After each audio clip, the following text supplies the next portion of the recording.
Here's Mr. Dan Pena.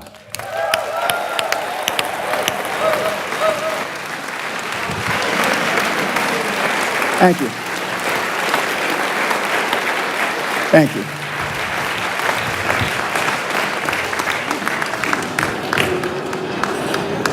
Welcome, Dan.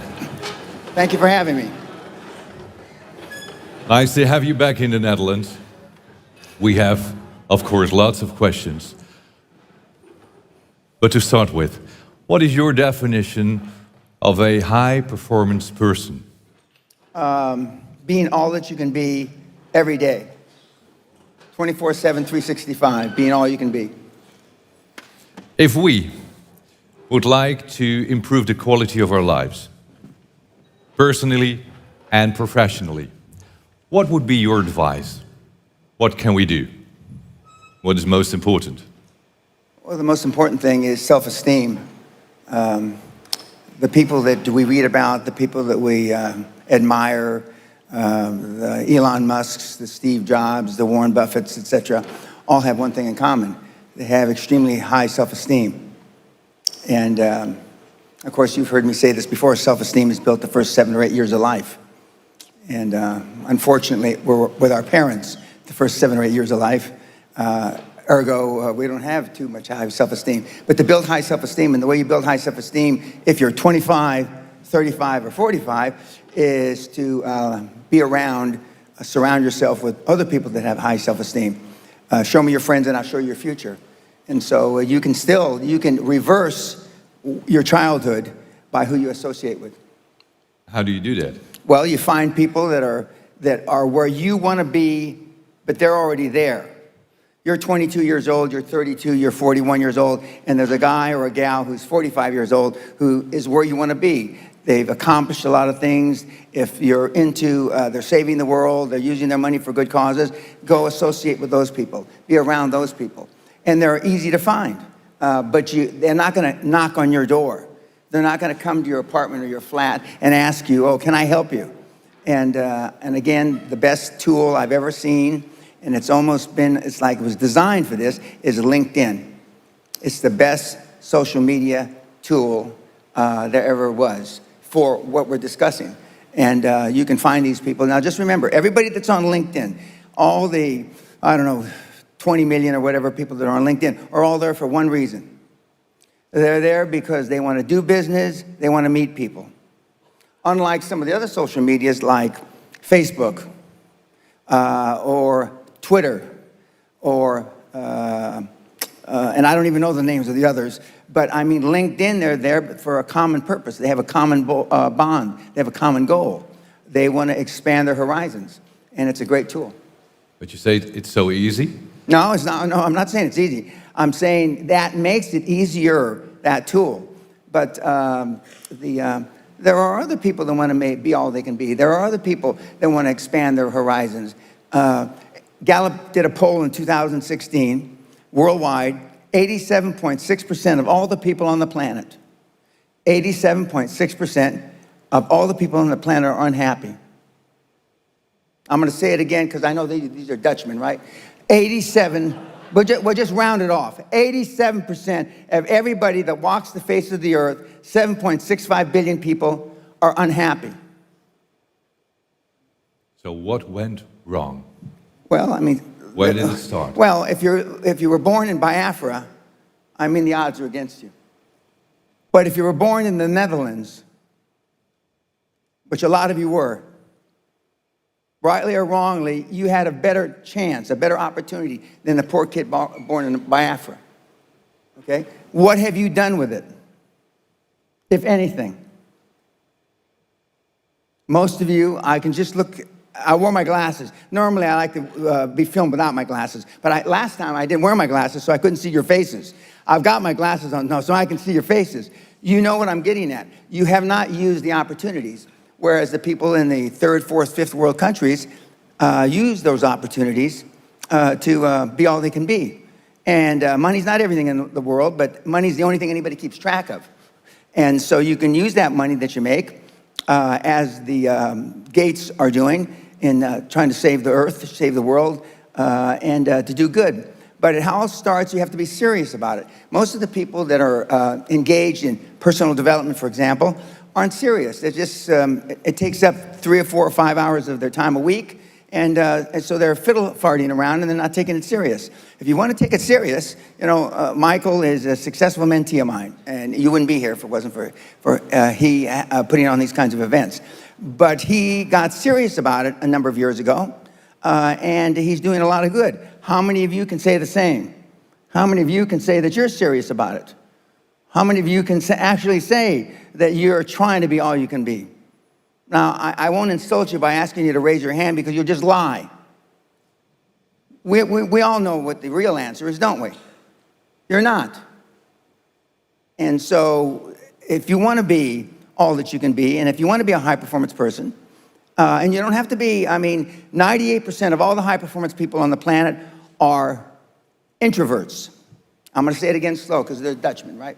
98% of all the people on the planet that are high-performance are introverts. Elon Musk, Warren Buffett, Bill Gates have something in common. They're introverts, just like you.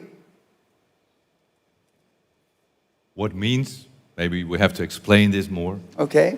Introverts meaning that you don't say what you really feel.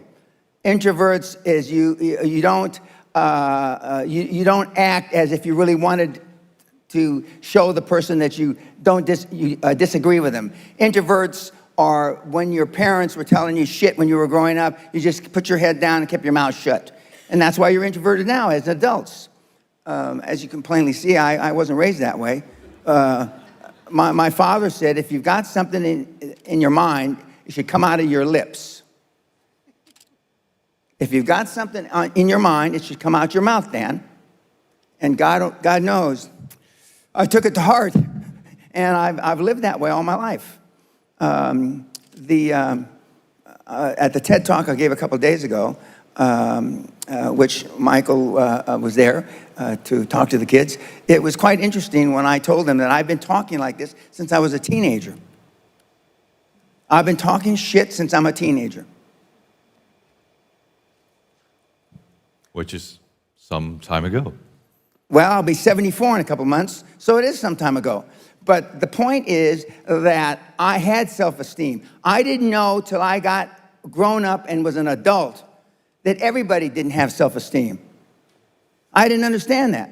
I didn't realize that everybody didn't have self-confidence. I didn't realize that everybody didn't have self-worth. Because the kids that I hung with all were like I was. Because their parents were like, gave them a good role model. Most of the people that come to people like Michael or any of the gurus out there, and I call him a guru, come to them because you were lacking something in your childhood. In my particular case, a lot of people come to me because I'm the alpha male father they never had. I asked the question a couple of days ago, how many of you can raise your hand, but how many of you have kids? Fuck, too bad. But anyway, you have kids, okay? Don't raise your hand now. How many of you would like to have your kids grow up just like your parents? You know the answer, don't you? Close to zero. Because they were shitty role models. Now, I'm not going to ask the second question. How many of you would like your kids to grow up and be like you? Allah forbid. God forbid. But being a high-performance person is a full-time job. Michael's known me over 20 years. I'm like this when I wake up in the morning to brush my teeth. I'm like this when I brush my teeth before I go to sleep. I'm like this 24/7, 365, and I've been like this for the better part of 50 years. I'm always like this. I'm always pushing the edge of the envelope. And that's why, I'm an overnight success. I've been coaching 25 and a half years, but all of a sudden I'm popular as hell, but I've been doing this for 50 years. I have the same habits today as I had 50 years ago. The exact same habits. But they're just ingrained in me. They're ingrained in me. And for those of you that have never been around the high-performance people like I just alluded to, the Warren Buffetts, Elon Musk, God rest his soul, Steve Jobs, who I happen to have known, They were like this 24/7, 365. It wasn't an act.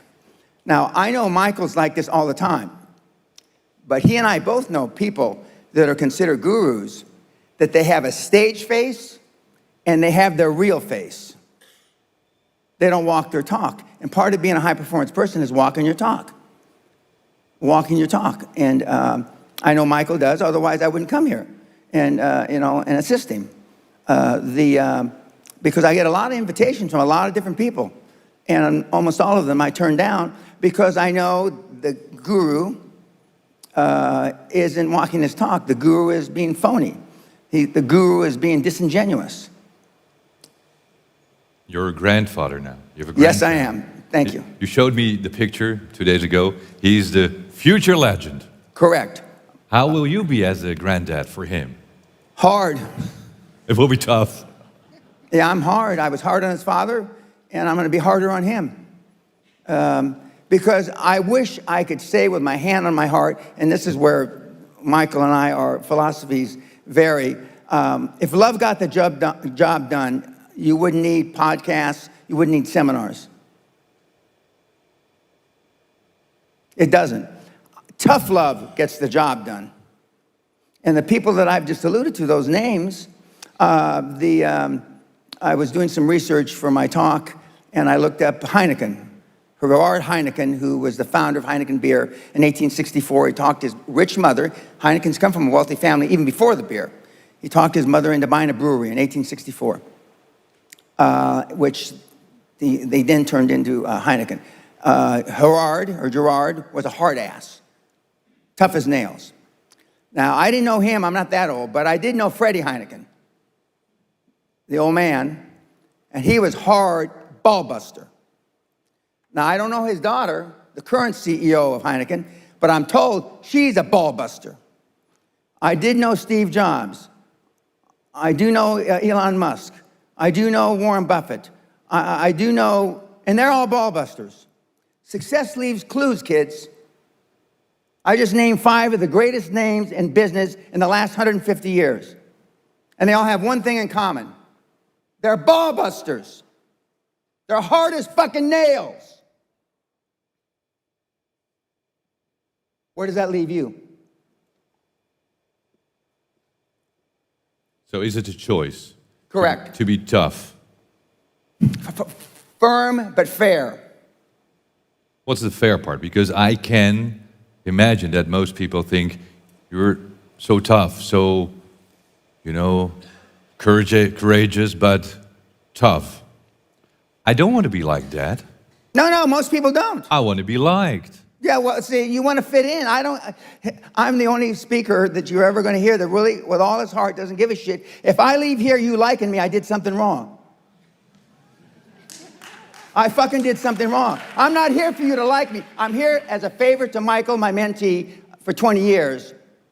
I'm not here, if you all die today, I don't give a shit. And I mean it. But Steve Jobs didn't give a shit about you either.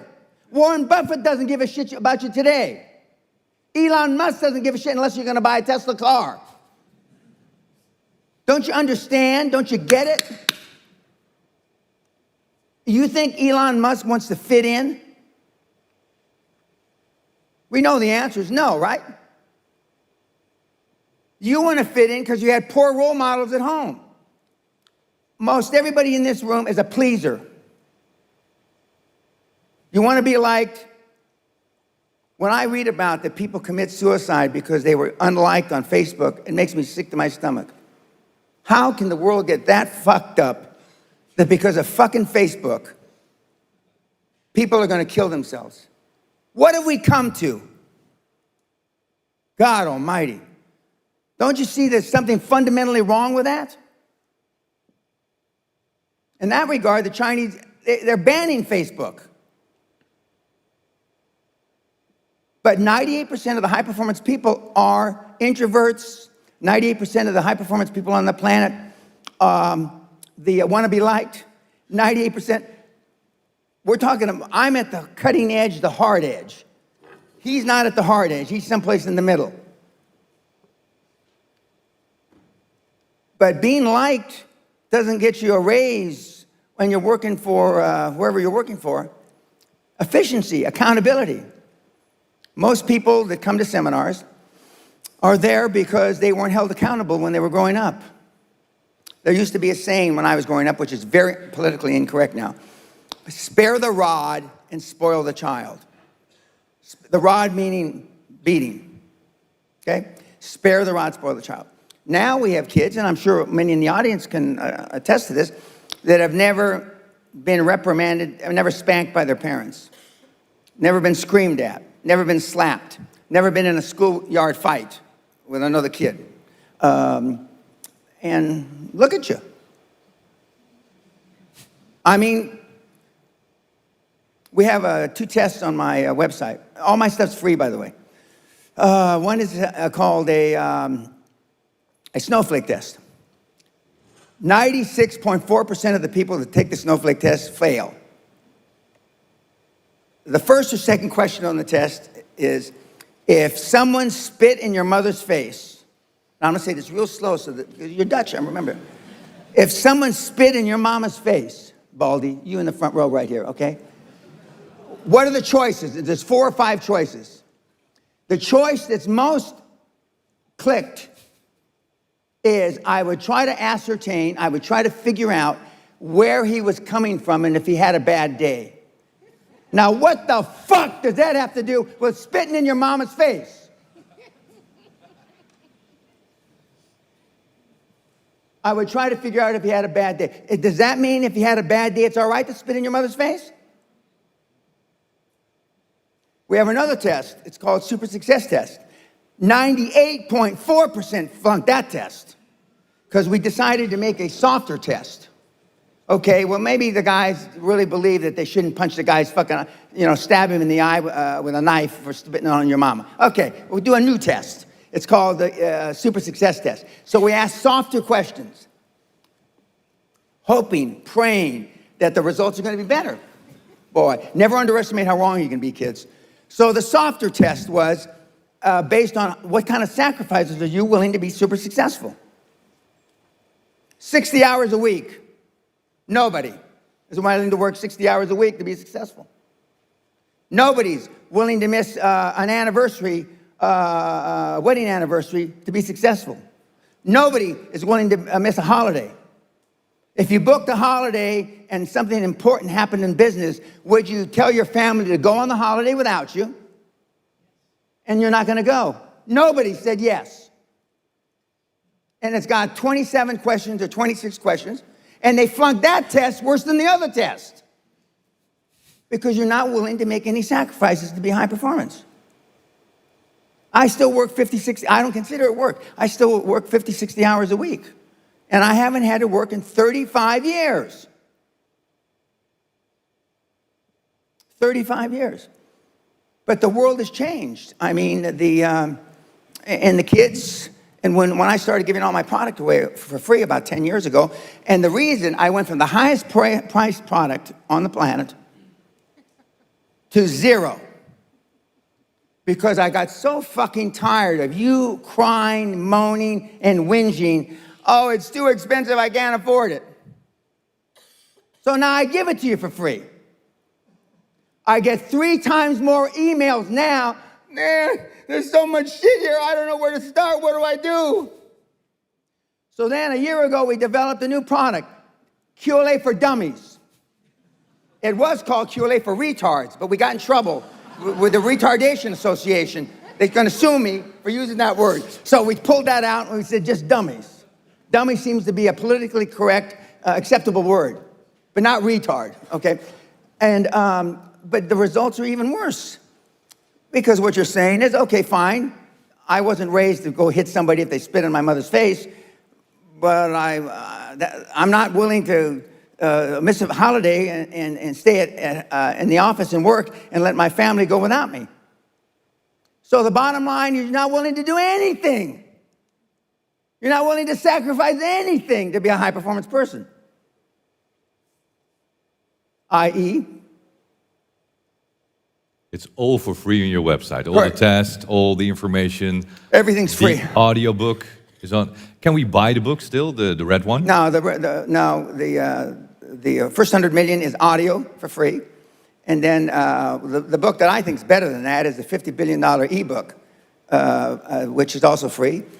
There's 16.8 gigs of free material. Everything that I've ever produced is free. Because I wanted to take the last excuse from that guy and that guy and that gal why you didn't do it. So I give it to you. I certainly don't need the money. I only charge, as I was telling you the other night at dinner, I used to give seminars at the airport, 1,000 people, for free in the 90s. Absolutely 100% free. And I fed them lunch. And we had cocktails afterwards. And we'd get these nasty notes. I didn't like the lunch. The chicken was cold. You try to feed 1,000 people. The chicken's going to be cold. I didn't like the bartender didn't pour enough whiskey in my drink. This is free. And then the coup de grace, and when I stopped doing that, they wanted me to pay for parking when they came to the free seminar. So I stopped doing that. Sometimes you sound like a tough boy, like hell. But I am. But you care about the world because otherwise you wouldn't do what you do. No, Michael's right. He's looking for my Achilles heel, my chink in my armor. I don't care about saving the world, but I want you to be able to save the world. That's true. That's true. And we've created now up to $775 billion with meatheads just like, well, maybe not, there's not too many Dutch on that list, but meatheads just like you, 775 billion in the last 25 and a half years. And a lot of the guys and gals are trying to save the world. I mean, they're just, But I tell you, think of a product or a service that changes 1 billion lives, i.e. Facebook, and you will, by definition, become extremely wealthy, and you can go and take that money and the followers that you'll have to go enhance the world in whatever manner you see fit. Our only benchmark is as long as it's legal, moral, and ethical. Anything goes. Now, depending on where you are in the world, the moral and ethical can swing in the wind because everybody's ethics is not the same as somebody else's ethics, and everybody's morality is not the same as everybody else. But where you go, and when you go to a place that has a rule of law, legal is legal. And so, but we've got a lot of people that are utilizing the QLA methodology all over the planet. There are some places in the world, as I've told Michael, where it's harder. Okay, some of the African continent is harder because of the corruption. Russia is harder because of corruption. Not impossible, but harder. But if you're in a major country that has a rule of law, QLA is easy. Easier than any other game in town. And the whole system is based on no money because I started with no money, and the kids that have created these 775 billion, with one or two exceptions, have started with no money. And it's quite remarkable. And right now, hate him or love him, President Trump has changed the world forever. President Trump has changed the financial fabric of this planet forevermore. Full disclosure, I knew the president 25 years ago. I haven't talked to him in 25 years. But he has changed the financial fabric of this world forever. So what did he change? He changed the lowest interest rates in 5,000 years. They're giving away money at ING Bank, literally. What are you going to tell your kids and grandkids 20 years from now when your grandson that's yet to be born comes up and says, "Granddad, what did you do during the greatest transformation of wealth in the history of the planet?" And you know what you're going to say? I wish I could speak Dutch now so I could say it in Dutch. "I sat with my thumb up my fucking ass and did nothing." They understand. They know enough English, they got that. They understand. Okay. Yeah. Okay, what are you going to tell them? Right now, the energy in all across the board in the world is so upbeat. And when President Trump wins again, and I was one of the first that predicted he was going to win before he decided to run, he's going to win in a landslide. The Democrats are handing it to him on a silver platter. He's changing the world.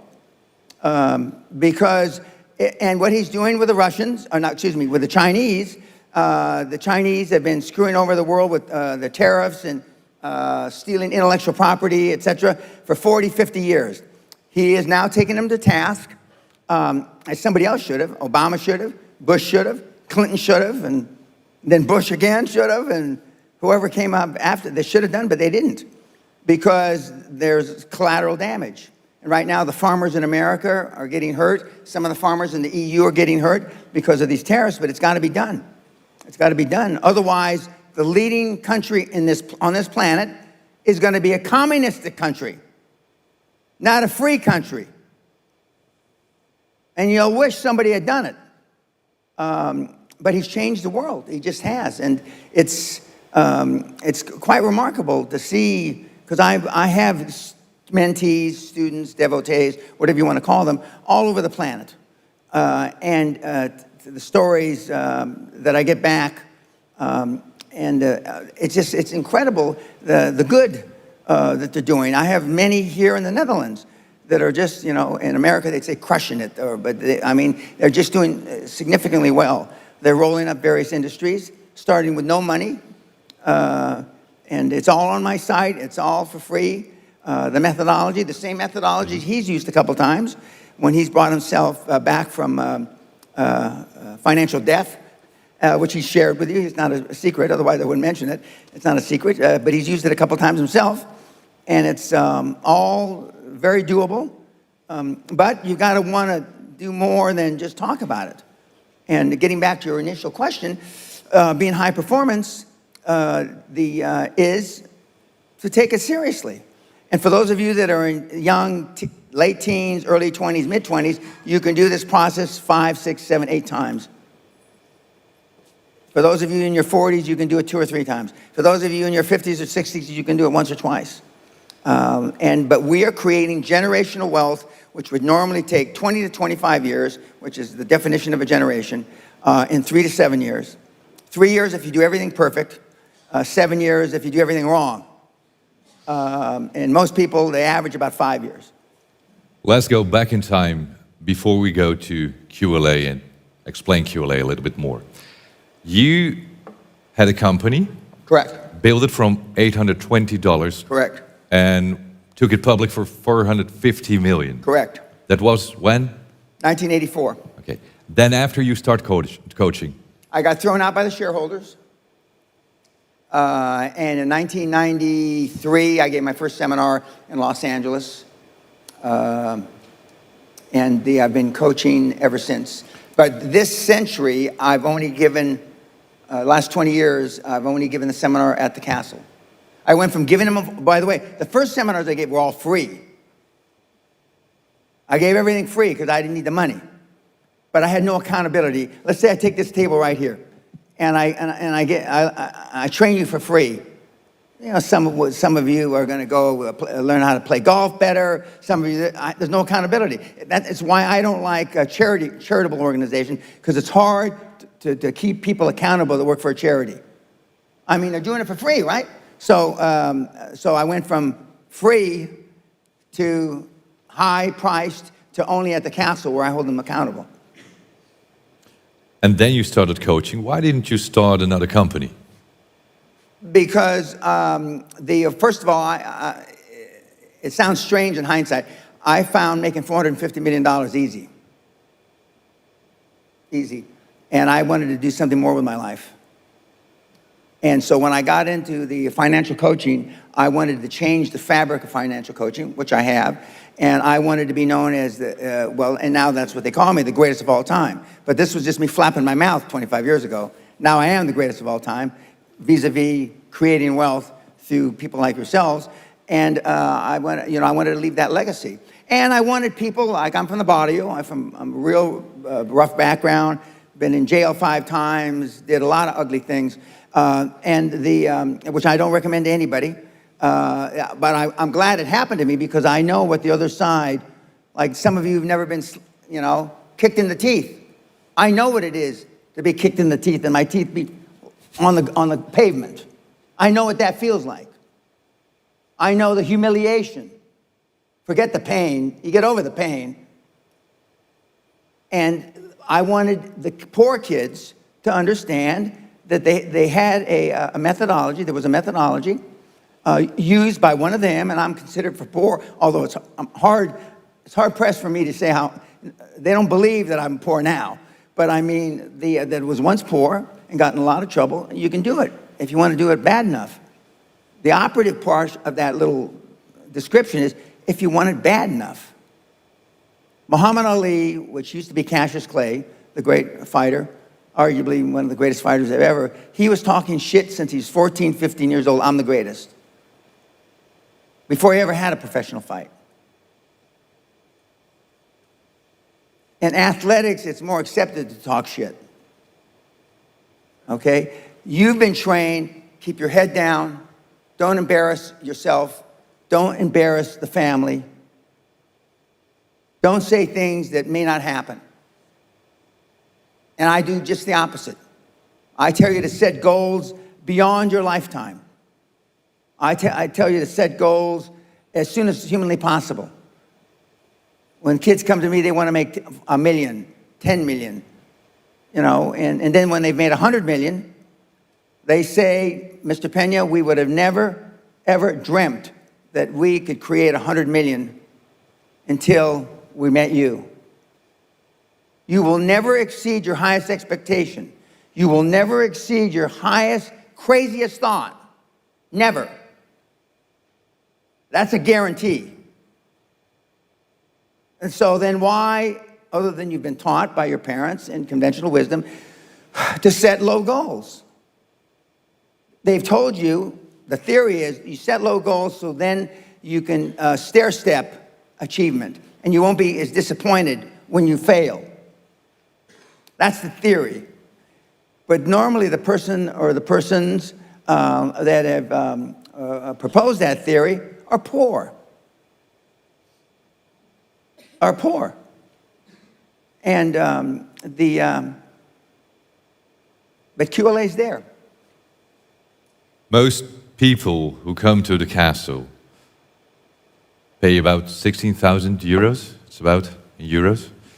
That's a lot of money for most people. Are they poor? How do they get the money to go to the castle? And why they do Well, it? the castle is sold out for a year, so don't bother going to the bank and going borrowing any money. Please, don't bother my office. I'm not here to sell you a castle, believe me. But they fall into 3 categories, the kids that come to the castle. And I call you all kids because I'm either old enough to be your father or grandfather, okay? Now, in an audience I was a couple days ago, there were actually 2 guys my age. So, and one couldn't hear, and he was trying to go like this, But he says, I can hear you, Mr. Pena. Well, that's good because it's very seldom that somebody in the audience can't hear me. So they fall into 3 categories. 10 years ago, my demographics were between 40 and 55, meaning the people that came were interested in me. 10 years later, my demographics are 15 to 35. 15 to 35. Now, the people that come, a third of them don't have a pot to piss in nor a window to throw it out of. They don't have 2 euros to rub together. They don't have 2 euros. They've either taken a mortgage out on their house, and in the United States, they can even get student loans, which I don't understand that exactly. But I mean, they get student loans. And of that third, half are still in school, living at home. Okay. The next third have businesses that really aren't real businesses. All they are is they've produced a job for themselves, a job for their wife, a job for their, their cousins. They're doing between 300,000, 400,000, 500,000 euros a year in business and maybe 2 million euros in business. They've got a business that barely gets along. A third of them have been reasonably successful vis-a-vis conventional wisdom. They've got businesses 5, 10, 15, 20 million. We've had some people that actually had some serious money. So those third. But that's no representation of who's successful. Because the third that already have money figure out this is too much fucking work. Okay? The third that's in between, life has a way of catching up. Their mother is dying of cancer. And I'm not saying this because it's funny. Their 9-year-old daughter gets pregnant. 9. And their whole life, you have a 9-year-old daughter that gets pregnant and you keep her, your whole life changes. I've seen it with my own eyes. Okay? And the third, the kids have less baggage. We have kids, the only asset they have is a 15-speed bicycle, which kind of puts the same category you're in. A 15-speed bicycle. For those of you that have done any research at all, on my website, we have teenage multimillionaires flying around in their own jet planes. Teenage multimillionaires flying around in their own jet planes. They understand that? I think they do. Okay. You should be embarrassed. Teenage multimillionaires flying around in their own jet plane. And he's the one that had the 15-speed bicycle. That's why I use it a lot. He's not a teenager anymore. He's 21. If he were standing right here, Josh Kim. He's half Korean, half Caucasian. But the one thing that they all have in common is they're fucking hungry. Hungry for a better life. Hungry for change. Hungry for the tough love their parents didn't give them. So is that what it needs? You have to be hungry. You need to feel the pain. Growth only comes through pain. You probably don't have any athletes in the audience. But anyway, for those that have read about being an athlete, okay, no pain, no gain. It's the same in life. Elon Musk, Steve Jobs, Dan Pena, Ted Turner, amongst a whole bunch of others, all had one thing in common. We all slept in our office the first 5 or 10 years of our business life. Slept in our office the first 5 or 10 years of our business life. I think we would like to know, how does it work? The QLA principle. Okay. The basics. What can you teach in? There's only one moving part to the QLA model. How does it work? Okay, I'm going to tell you right now. There's only one moving part. If it was a two-moving part, I couldn't explain it to the Dutch guys. But since it's only got one moving part, I'm giving you the benefit of the doubt that you can get this. Motivated seller. Now, I know it's not politically correct to talk about having sex with 1,000 partners anymore. But rock stars got nothing on Dan Pena. I got more ass than a toilet seat at a fucking bus station. And I was proud of it. How? Because I asked. The squeaky wheel gets the grease. And you've been taught all your life not to ask. To politically fit in. So the one moving part is a motivated seller. Now let's say that this table are all in IT. This table is in manufacturing. This table is in medical services. And this table is in construction. Of these 5 tables, or 5 industries I just mentioned, you're looking for a seller that is between 55 and 70. He has no line of succession, meaning he has nobody to leave the business to. Because most children today don't want to have anything to do with their parents' business. There's no succession planning. So there's got a guy, 68 years old, he's been in the business 35 years, he's built up a construction company to 5 million euros a year. He makes let's make it even numbers, €1 million a year out of 5 million, which would be a great business, that'd be 20%. What's he gonna do when he drops dead? He's gonna drop dead, right? And who's he gonna leave the business to? The hag he calls his wife. And what is she going to do with the business? Fuck all, nothing. She's hoping she dies before him, so she doesn't have to be stuck with the business. Why don't the owners plan for death? Because nobody wants to talk about it. Why don't owners have a succession plan, meaning when I die, this is what's going to happen to the business? Because they don't want to talk about it. It's one of the things you don't talk about. It's the only thing I talk about. Okay, so you got a motivated seller. He's got a construction company, 5 million euros a year revenue, total revenue. He makes 1 million after tax. That is your prospect. That is the person you call on. And on the site, we show you how to call on these people, how to find them. How to find them. And 7 or 8 times out of 10, you can finance the entire transaction with no equity. You can finance the entire transaction with commercial debt, or as you say in this country, debt. Commercial debt. Meaning you don't have to have any fucking money.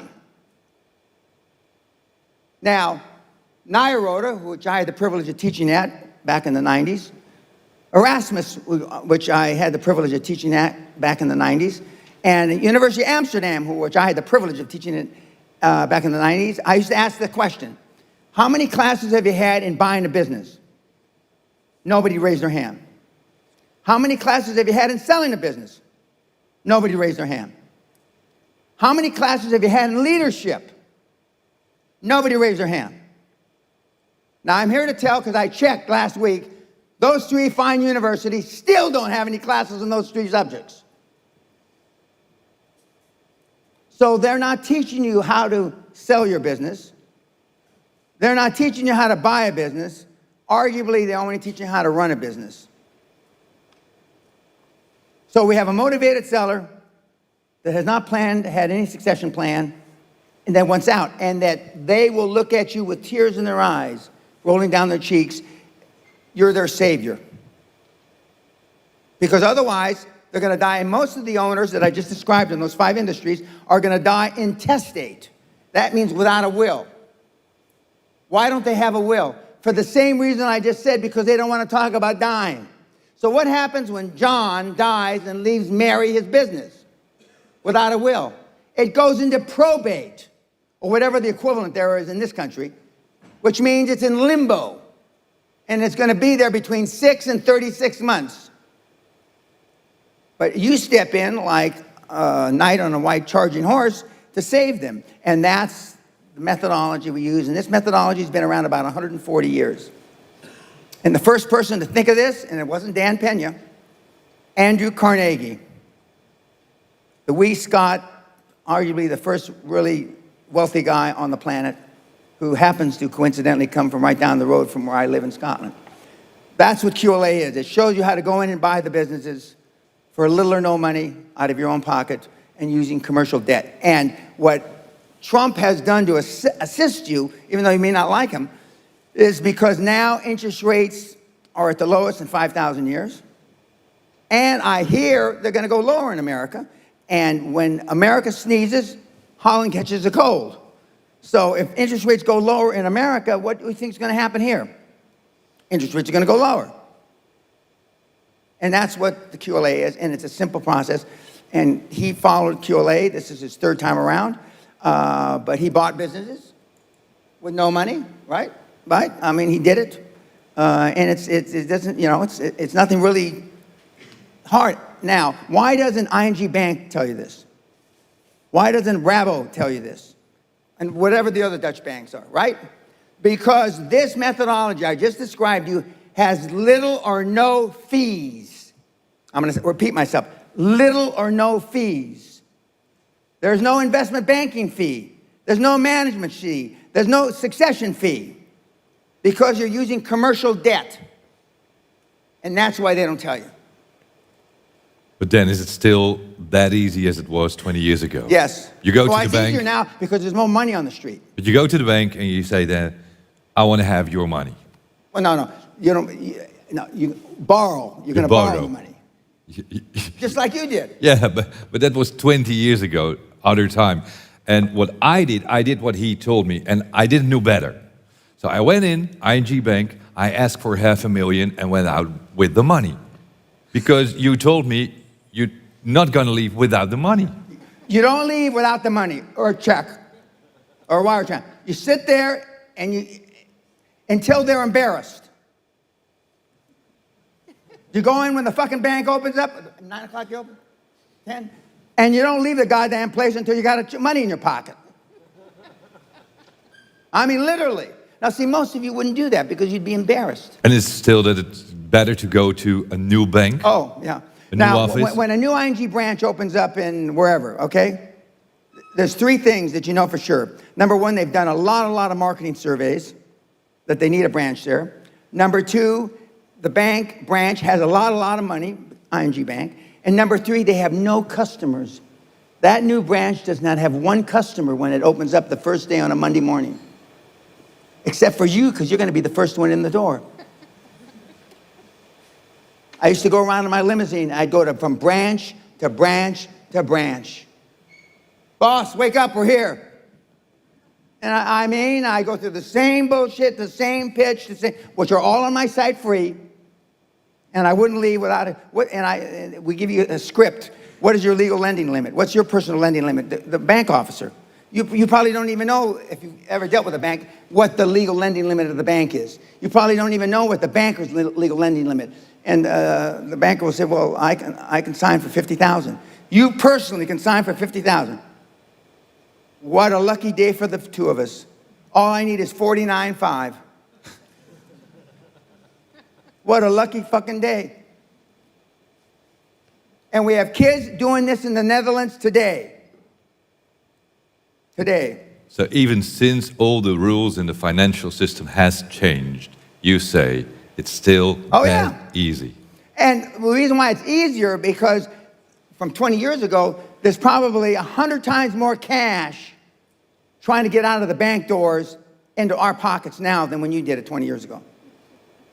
For every dollar, for every euro you put in a bank, they lend out between 20 and 40 euros for every euro you put in, depending on the structure, depending on the balance sheet of the bank. So for every 1,000 euros you deposit, they can lend out between 20,000 and 40,000 euros. And when I was here teaching in the late 90s, I had a speech. It was called Holland is Not Heaven. And I was a member of the Amstel Club. I'm getting up and making a speech, and Mr. Heineken stood up and said, Mr. Pena, I don't mean to be rude or interrupt you, but could you speak about something else? And I said, well, Mr. Heineken, but why? He says, we all know that, but the Dutch don't like to face up to the truth. Can we talk about something else that's happier for us? And so then the then chairman of ING Bank stood up and said, well, Mr. Pena, let's talk about prostitution. We all understand that. And so, and I didn't know much about prostitution, at least the way it is legalized here. And so I talked to another 10 or 15 minutes, and then we retired to the bar and we had drinks. But now the difference is there's so much more money. And from when you did it, the interest rates are probably 1/5 as high as they were when you took the money from the bank. Why commercial debt and no private equity or venture capital? Because when you take private equity and venture capital, they're going to want the lion's share of the ownership of the business. The famous story is when Steve Jobs and Wozniak started Apple, they got an investment of $91,000 from a guy named Marcellus. He took 1/3 of the equity, and Wozniak and Jobs took 1/3 each. Now, that $90,000, they take 90% and leave 10% to the founders or the owners. But it's too easy. It's too easy. And when you know that the banks, 75% of all bank loans on the planet are made the last 90 days of the calendar year. I'm going to say it again. 75% of all bank loans made in the world are made the last 90 days of the year. Why? Because they want to get the money out the door so they can pay Christmas bonuses. Now, that's a pretty shitty reason But if the bankers were fucking smart, they wouldn't be fucking bankers, would they? I'm gonna say it again slow, because you're Dutch.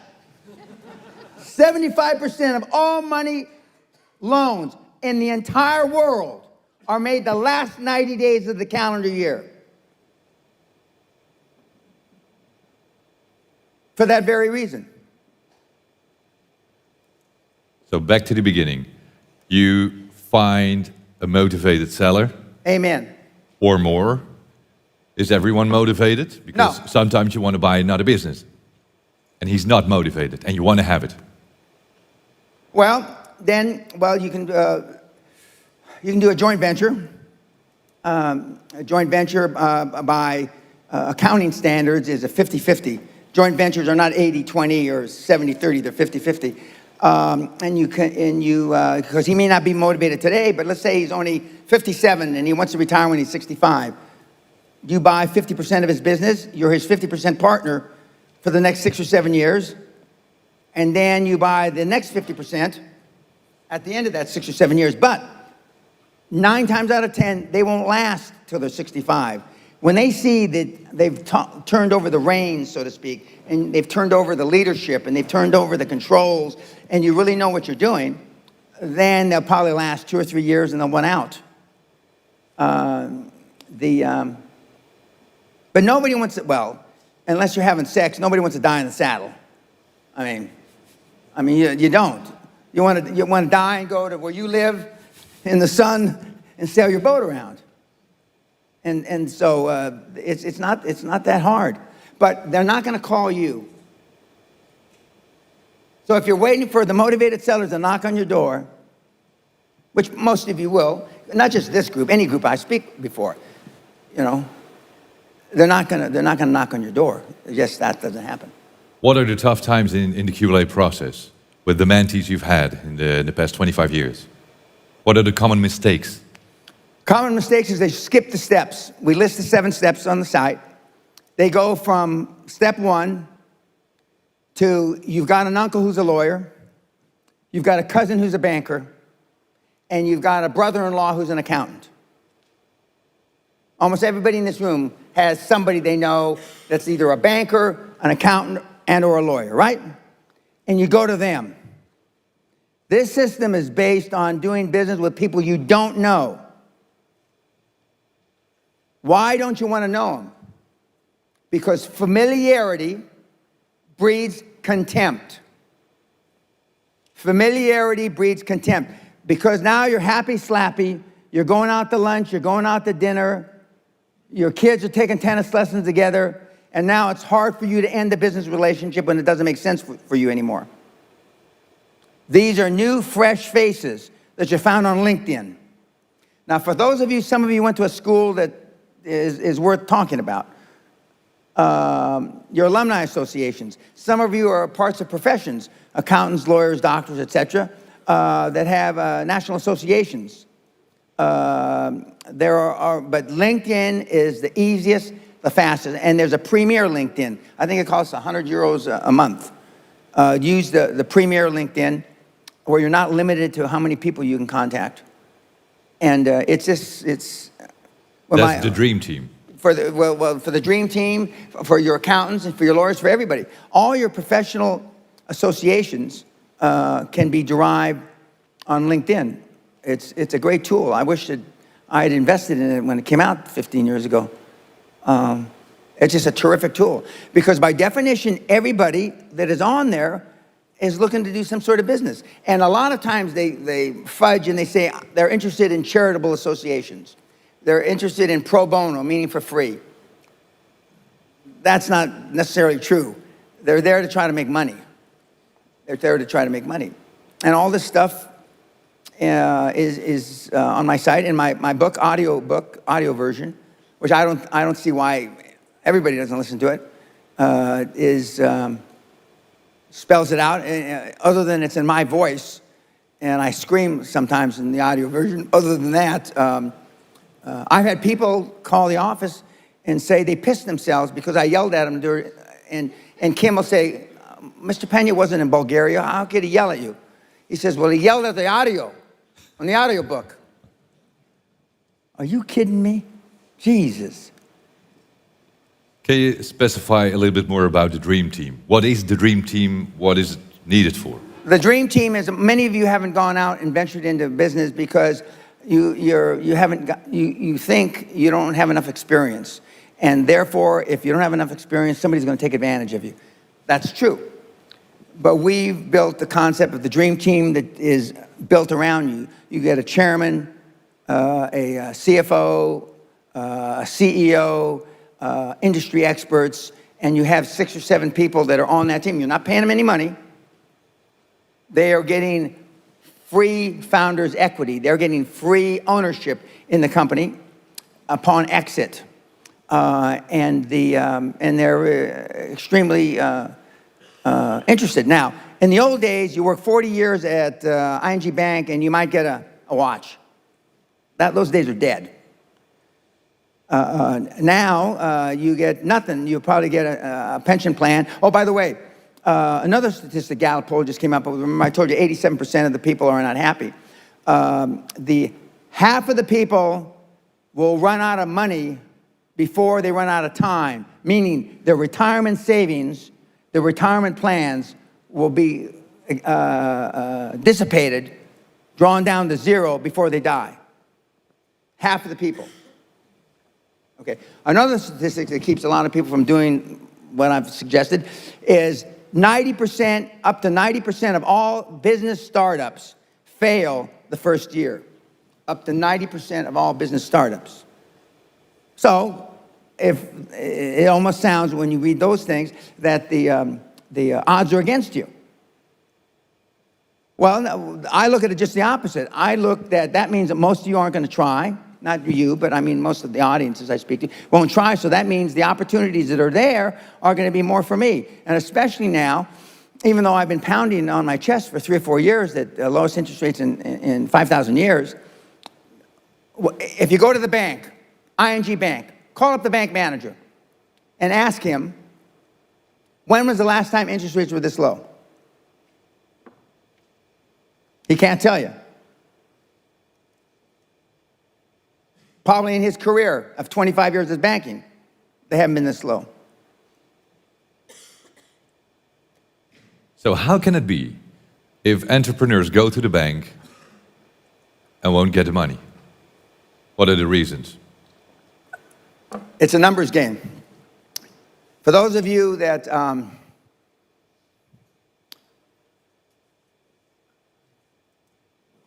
going to say it as a guy, because I can't relate to this as a woman. A guy is 20 pretty girls. Okay, the first one that you asked out on a date, or can I buy you a drink? Do guys still buy drinks for girls at bars? Yeah? Okay. We haven't sunk that low yet, okay? So the first one may not want you to buy her a drink, right? The way some of you look, I can't see. You'd have to pay them money to buy you a drink, buy them a drink. By the way, you only have 2 times to make a first impression. First is how you look.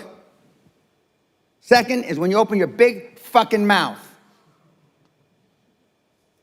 Most of you won't ask the girl if you can buy them a drink because you get nervous. You step on your dick. It's a numbers game. There are, last time I counted, there's about 300 banks in the Netherlands. 315, I think. I used to ask, how many have made a presentation to a banker today? This week? This month? This year? Ever? 4 hands went up. 5 hands. That's about right. 5 out of 250 people, that's about right. So how can you tell me this doesn't work? Because you've been scared by other pundits or things that you read about or things that you listen to on the news not to do it. And even though and you go on the website and you can see all these kids that are not 15, they look 15, but they're 25, that are getting money just as he did 20 years ago. And it's easier than it was then because there's, number one, interest rates are significantly lower than when he did it. And number two, there's about 100 times more money in the banks than trying to push out the door than when he did it. He did it at a hard time. Interest rates were high. And the financial constraints, or the lack of financial constraints, let me back up. Another thing that keeps people from doing it is the crash of 2008, 2009, 2010. You've all read about that, heard about it, right? That's all horse shit. It happened, but it's not happening now. That's like saying for you, those of you that are old enough to have grandparents from the Depression, it happened, but it's not happening now. For those of you that have grandparents that fought in the war, you know, against the Nazis, it happened, but it's not happening now. So you've been deluded, scared, into not taking action. Most of you have been taught taking action is listening to a podcast. Taking action is reading a book. Taking action is taking a course online. No. Taking action is pulling the fucking trigger. You know, I say in 4 words what most people say in a book. Just fucking do it. That's taking action. You don't get the third pretty girl to say yes to buy her a drink unless you ask her, right? So how do you foresee the financial future? 5, 10 years from now? Oh, I thought you were going to say, oh. Well, the world, I don't have much faith in the world. The world is irreversible. We're fucked. I mean, we're fucked. But for the next 50 years, I mean, I make hay while the sun shines. Until the next, we're in the 11th month past the longest bull market in recorded history on the planet. Bull market, economics, cycle, stock markets, okay? We're in the 11th month past the old world record. We got Trump coming in again, in my judgment, and he's going to extend that bull market. And he's very stock market oriented. He's very interest rate oriented. Some people say he's too stock market oriented. Some people say he's too interest rate oriented. But that's all good for us. For the next 5 years, to coincide, actually I believe 6 years, to coincide with my 80th birthday in 6 years, it's easy peasy, as our daughter used to say 20 years ago when she was a little girl. And in some countries, like this country, it's easier because the only problem the Netherlands has is a lack of work ethic. They're lazy. They're just flat fucking lazy. And slow. Well, I think they're lazy because they're slow. Because they don't want to intellectually engage with somebody like me because I'll rip their head off and shit down their neck. I'm a genius. 2, I'm extremely quick. And I chop people like you up for fucking not even breakfast. That's what they're afraid of. But the bankers are slower than you. They're slower than you. And when you come in with a script that you took off my site for free, they're going to think you are fucking Warren Buffett. And why don't people do it? They don't do it because, number one, most people don't want to get out of their comfort zone. They're comfortable. And the Netherlands is a great place to be comfortable at, you know. I know. I mean, I've been here since the early, middle 90s. But see, I remember what Amsterdam and Rotterdam looked like in 1952 and 53. I was here then as well, as a little kid. Flat, bombed out. You could pick up Nazi war helmets in the rubble. Almost as, this is an exaggeration, but almost as flat as this stage. When I was here from beginning of 52 to the end of 53. During the Korean War, my dad was an army officer, and he was able to bring his dependents here. And we were stationed in France, but Berlin, I mean, most of Europe was flat. See, so I know what it looked like. I know what it looks like now. But the people that had the big, much more expanded comfort zones were your grandparents that fought the Germans. You know, and they had hard times. But, I mean, you haven't fought anybody except your waistline. And most of you are losing that battle. You haven't done shit. You know, what do you want your legacy to be? Some of you don't even want to talk. It's another thing you don't want to talk about. What's your legacy going to be?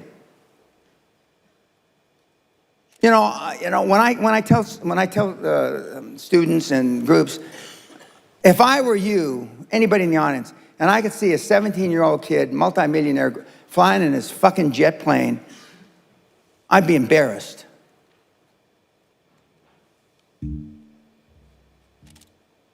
Teenager, no education, homeschooled, one of 10 kids, in a fucking, how can you, I don't care how you justify, I don't care what bullshit you can tell yourself, you can't bullshit yourself enough to overcome a fucking teenage multimillionaire in his own fucking jet. You can lie to yourself from now until Christmas, and you can't bullshit yourself over that. And that's only one kid. I got a jillion of them. What are you going to do? Now, I say this metaphorically because my lawyers say I can't do it anymore. Most of you ought to just take a fucking thing, boom, blow the top of your fucking heads off, and then let Michael pray for you.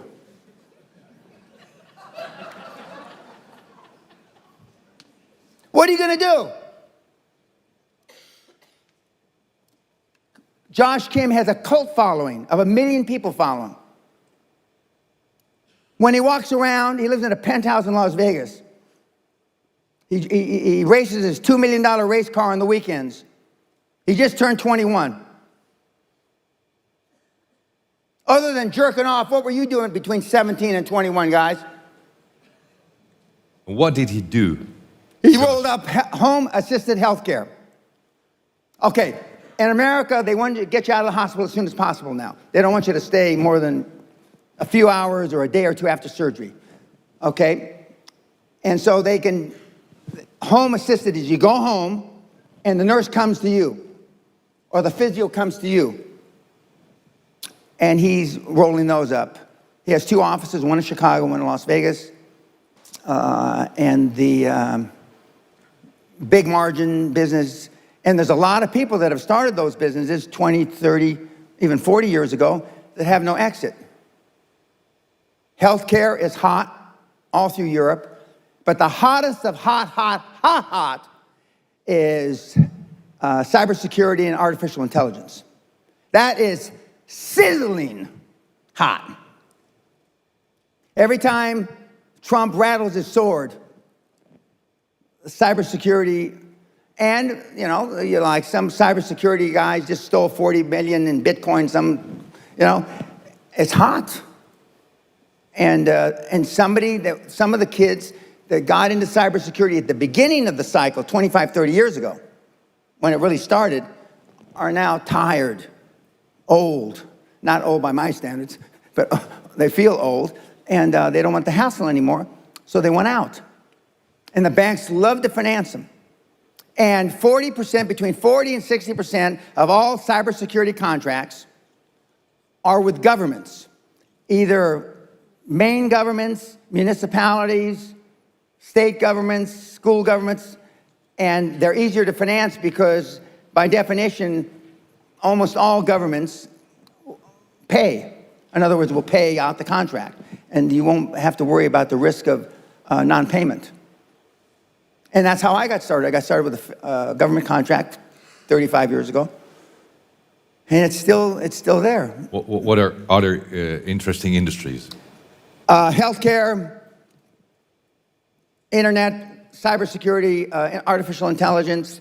I'm going to tell you everything except the ones I'm going to tell you to stay away from now. The list of staying away is much shorter than the list of doing. Retail, forget about it. Restaurants, forget about it. Bars, forget about it. Construction, forget about it because the margins are too thin. Virtually, you can take a yellow page. They don't have yellow page books anymore, do they? You could throw a yellow page on the ground and let the wind blow the pages. Stop there. That's how easy it is. That's how easy it is. I mean, virtually almost anything except those industries I just mentioned. In those industries, and when you think about it, which you probably don't, but when most of the big companies, General Motors is a roll-up consolidation play. Most of the airlines are roll-up consolidation plays. Consolidation meaning buying up smaller airlines to make a big airline. IBM, which used to be called International Business Machines, is a roll-up consolidation play. The banks, financial tech is huge, hot, financial technology, which is part of kind of an offshoot of cybersecurity. But artificial intelligence in 20, 30, 40, 50 years, the audience is going to be you. It's going to be cyborgs. I'm going to still be doing this 40, 50 years from now. So I'm looking forward to that because then I won't have to explain so much.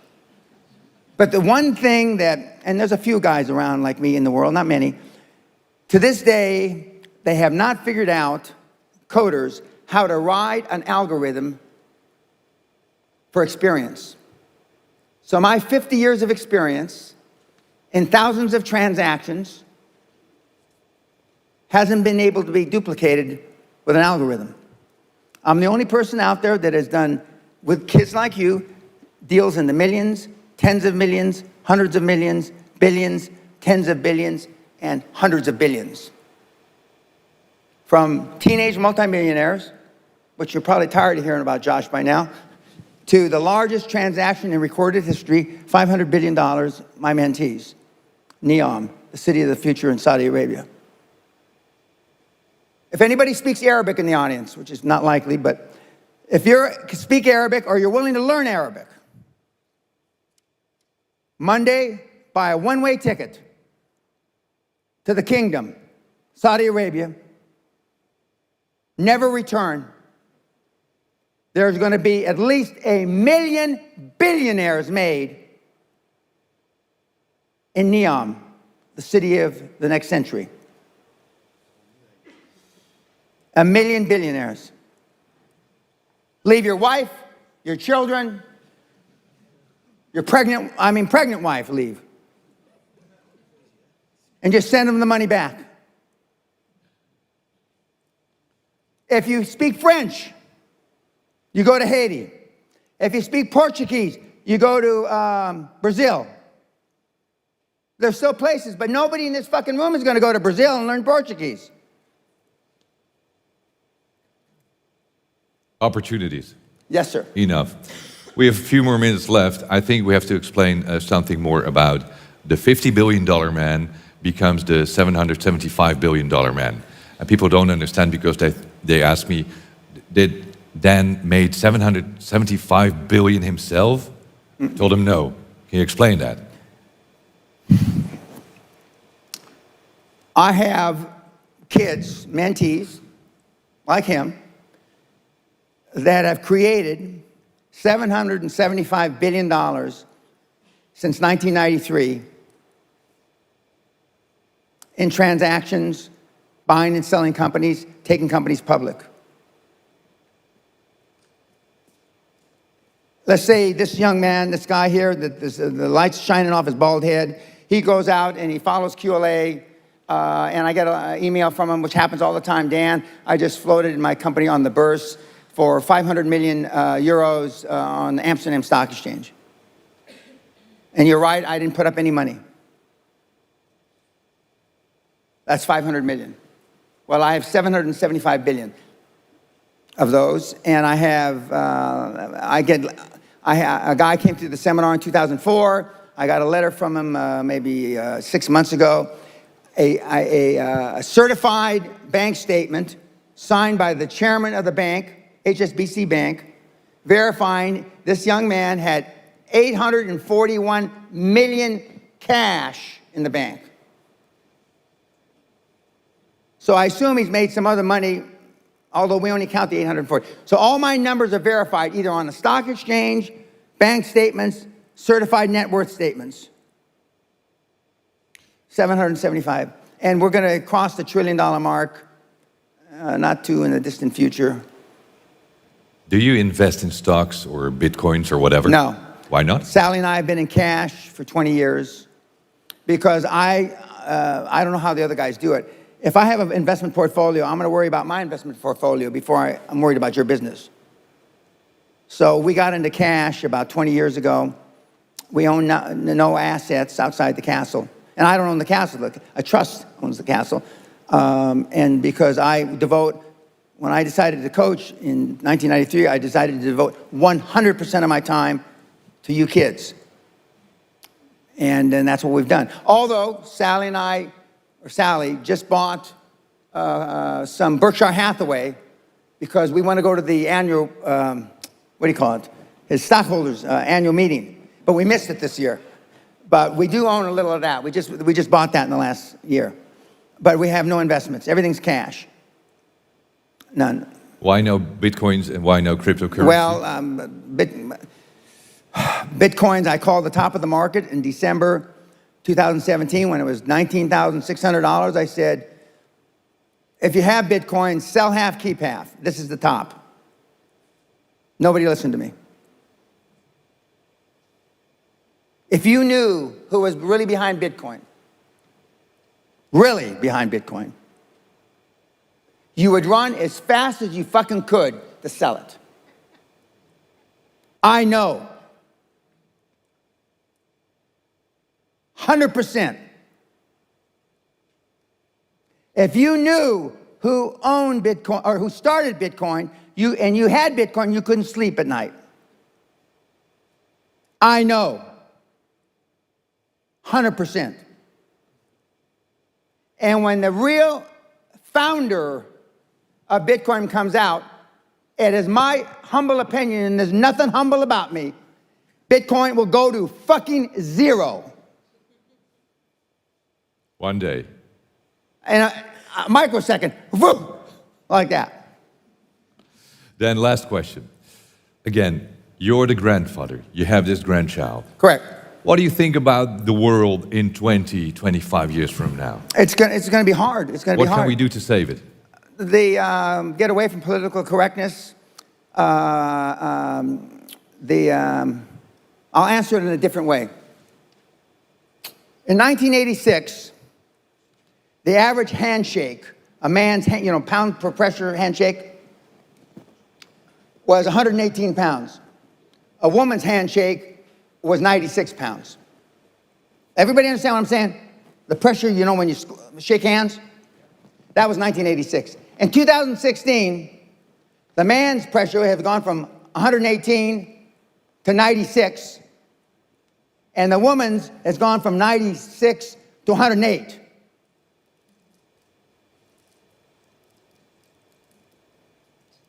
Women are acting like they had a pair, and men don't have a pair. And if that continues, the Greek philosopher said this, and amongst others, I don't see much of a future. But the sun is going to gobble up the earth in about between 7 and 11 billion years. Although I'm planning on living a long time, I'm not going to live quite that long. But just work hard. I don't know any other thing than hard work. And hard work is out of favor now. It just is. And I don't see any way around that. The only people that believe in hard work are people that, not the only, that's an exaggeration, but most of the people that still believe in hard work are people that I produced. And now, if I was sitting up here in a wheelchair like Hawkins, who's dead, God rest his soul, he and I were about the same age, by the way. But I'm not, am I? I'm 6'1", 225, a fucking twisted steel and panther piss. And I can take 10 snowflakes at a time and rip their fucking head off and shit down their neck. Maybe this group 20 at a time. But I'm a dying breed. I'm a Neanderthal. I understand that. I'm sad to say that because I know it's a sad commentary for the human race. But you're not going to, the human race is still going to be here in 20 years. It's going to be, the Russians laugh at us. We're so weak. I mean, the free world. The Chinese laugh at us because we're so weak. You understand that? There's 3 economies on the planet, arguably. Chinese, Russia, and the free world. And 2 of the 3 laugh at us. Do you think they're delusional? I don't think so. And here in the Netherlands, you just smile about it. Not just here, in New York City, they smile about it too. But you can have anything you want in life as long as you work hard. And it's honest, legal, moral, and a Dutchman's morality is kind of a swinging bush. And a Dutchman's ethics is kind of a swinging, but as long as it's within the rule of law, and I have a lot of successful, like Michael, Dutch people, but he's really Polish. Okay, so let's get that clear. He's really Polish. But kids, you can have whatever you want. Please go to my site, it's all free. And by the way, the same people tomorrow? Tomorrow, same people. Okay. Then we have a surprise. Thank you, Mr. Pena. Thank you very much. Have a good time. Thank you, Dan. Okay, there you go.